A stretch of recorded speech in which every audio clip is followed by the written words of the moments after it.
안녕하세요. 드림포워드 코치 연희 인사드립니다. 머물러야 될까? 떠나야 될까? 기로에 서 계신가요? 오늘 제 영상이 도움이 될 겁니다. 우리는 살아가면서 끊임없는 변화와 조정이 필요하죠. 그런 변화와 조정의 시간에 인생의 주인으로서, 주체로서 결정을 잘 내리기 위해서 참 중요한 것이 내면의 소리를 듣는 것이죠. 제가 지난 영상에서 그렇게 중요한 기로에서 물어볼 수 있는 파워풀한 질문 3가지 알려드렸죠. 그런데 그 질문을 할 때 제가 강조드린 게 이거는 내면과 하는 대화다. 그냥 의식의 표면에다가 하는 질문이 아니다. 그것을 강조해드렸는데요. 오늘은 그렇게 내면과 대화를 하고 싶어도 내면의 소리가 잘 들리지 않는 분들을 위해서 제가 몇 가지 제안사항을 나눠드릴게요.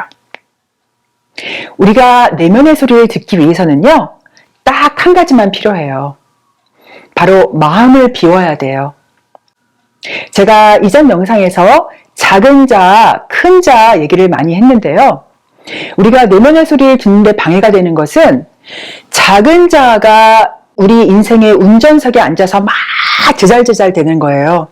큰 자는 뒤에 앉아 있고, 우리의 큰 자는요, 우리에게 계속 얘기를 해줍니다. 그런데 작은 자가 운전석에 앉아 있으면 큰 자가 하는 소리가 안 들리는 거거든요. 그래서 우리가 마음의 소리, 내면의 소리, 영혼의 소리, 큰 자의 소리를 듣기 위해서는요, 작은 자를 조용히 시키면 되는 거예요. 즉 마음을 비우는 건데요. 그래서 오늘 제가 알려드릴 방법들은 그렇게 마음을 비우는 방법, 작은 자를 조용히 시키는 방법들입니다. 마음의 소리를 잘 듣기 위한 첫 번째 방법은요, 우리가 일상활동을 통해서 하는 것입니다. 일상활동 속에서 할 수 있는 방법 첫 번째는요, 바로 명상입니다. 명상은 자기의 생각을 조용히, 생각의 주파수를 낮춰주는 거거든요. 주파수가 낮춰지면 작은 자가 제잘제잘 거렸던 것들이 조용해지면서 자연스럽게 큰 자가 하는 얘기가 들리기 시작합니다. 우리가 일상생활 속에서 할 수 있는 두 번째 방법은요, 거울 속에 자신의 눈을 바라보면서 직접 자기 자신과 대화를 하는 겁니다. 우리 눈은 자기 영혼에 이르는 창이라고 얘기하죠. 그래서 마음을 조용히 한 뒤에 거울을 보고 자신의 눈동자를 가만히 바라보면서 대화를 하는 거예요.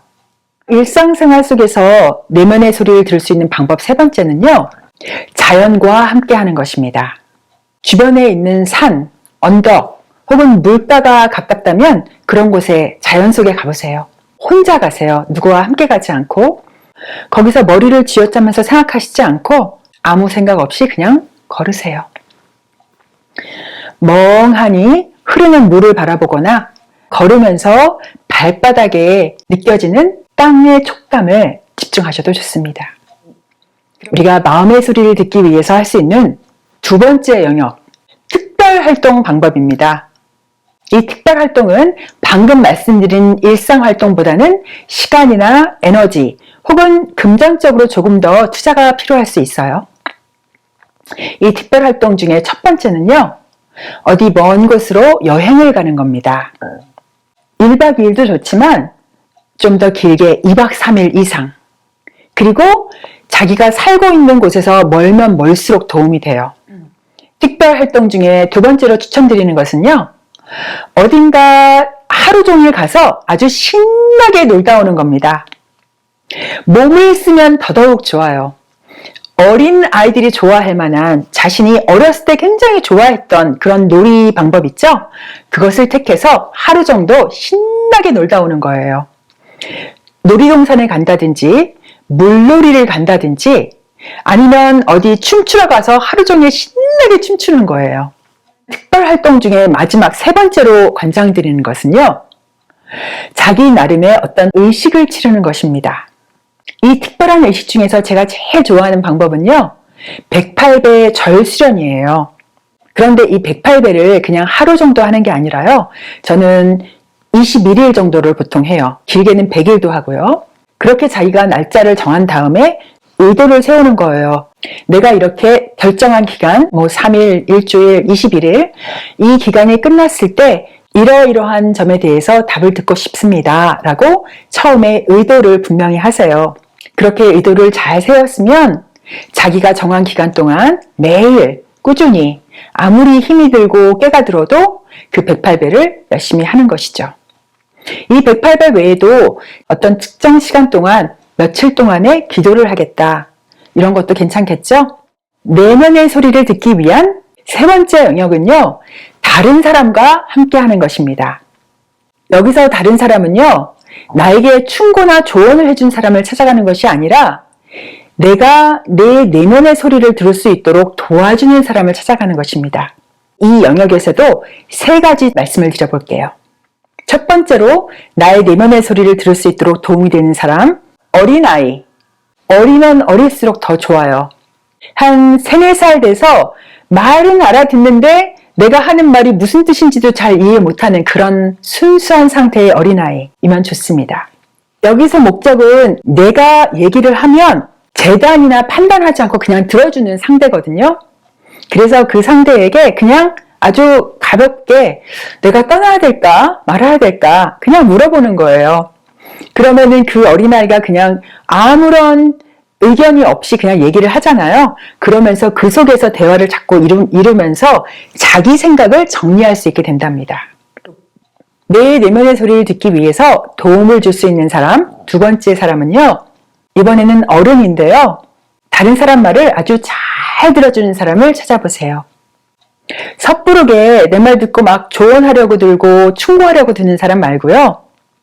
그냥 내 말을 그냥 들어만 주는 사람. 그런 사람에게 내 말을 함으로써 내 스스로 정리가 되는 것이죠. 아까 첫 번째 어린아이와 마찬가지로 내가 스스로 말을 하면서 정리를 할 수 있도록 도와주는 사람인 것이죠. 내면의 소리를 듣기 위해서 도움을 줄 수 있는 다른 사람, 세 번째, 마지막은요. 저처럼 훈련된 라이프 코치를 찾아가는 것입니다. 훈련이 잘 된 라이프 코치는요. 여러분이 자신의 내면의 소리를 들을 수 있도록 환경을 조성해 주거든요. 그런 사람을 한번 찾아서 대화를 해보시기 바랍니다. 이렇게 해서요. 내면의 소리, 큰 자아의 소리를 듣기 위해서 실천할 수 있는 방법을 제가 3가지 영역으로 총 9가지를 말씀을 드렸는데요. 이것을 시도하실 때 꼭 기억해야 되는 것이 있죠. 나의 내면, 나의 영혼은 늘 얘기를 하고 있다는 것. 다만 나의 작은 자아의 두려움, 걱정 이런 소리를 줄여주면 내면의 소리는 들리게 되어 있다는 것. 그것을 기억하고 제가 추천한 방법들을 한두 개 실천해 보시면 반드시 내면의 소리가 들릴 겁니다. 감사합니다. 라이프 코치 최연희였습니다. 좋아요, 구독, 전달하기 기억해 주세요.